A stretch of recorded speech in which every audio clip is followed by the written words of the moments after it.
how did you feel yesterday filling out your accountability form?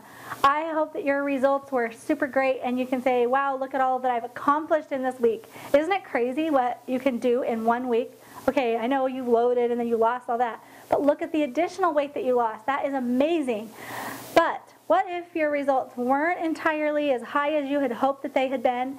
I suggest that you go and review your journal. That's what it's there for. See what you could tweak.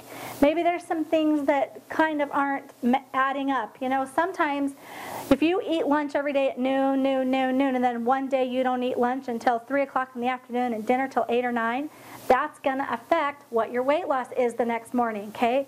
Does not mean that you're not burning fat or that you're not going to be looking amazing. It just means it's going to alter the number that you weigh yourself. Blah, blah, blah, you know what I mean. Anyway, you know, if you usually have 12 hours between your last eating and your weighing, it's going to be a lot different if now there's only 8, is what I'm trying to say with that. So that's what your journal's for. Keep all those little intricate notes. You know, talk about how you feel. That is going to be imperative. One thing that I want to talk to you about to keep you kind of in the mental state and keep you positive and pumped is as you go from here on out in the program, your weight loss is going to kind of, it's been going really quickly and now it's going to kind of level out and go to more of a steady pace. Okay, so as you're going along, you're doing everything perfect and you're drinking your gallon of water and you're eating all of the meals exactly perfect. Maybe some days when you wake up, you're not going to show any weight loss at all.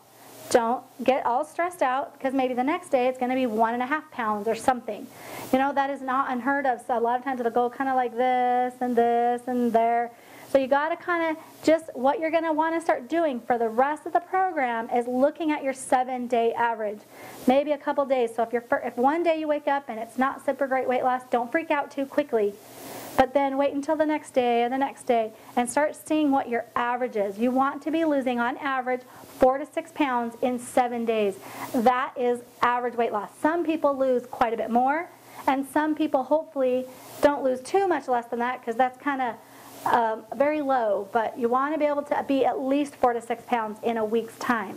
One thing that I always think is really funny about this part of the program is sometimes people, they've lost so much weight the first week and then they'll call in the second week, oh my gosh, I just had a day of 0 weight loss. I did everything perfect and I got on the scale this morning and I've lost 0, nothing. And I'm doing it perfect. I'm not doing anything wrong. What's wrong with me? It's not working. And so we'll start to review and we'll say, okay, you're on day 12 and let's see, based on all of this, you're down 11 pounds. Okay, well, when was the last time in 12 days you've lost 11 pounds? And it kind of helps put things into perspective. And it's so funny. You get so stuck on looking at that daily total that sometimes you forget to step back and look at the big picture. So that's what's really important from here on out is looking at the big picture over the week. That's why we're going to have that accountability form at the end of every 7 days. So you can kind of see where you're going in the big picture, not just every little single day. So you are going to have phenomenal results, and I can't wait to hear all about them. Keep sending in the emails with questions, anything that you need from us, and we are excited to help you, and we'll see you tomorrow.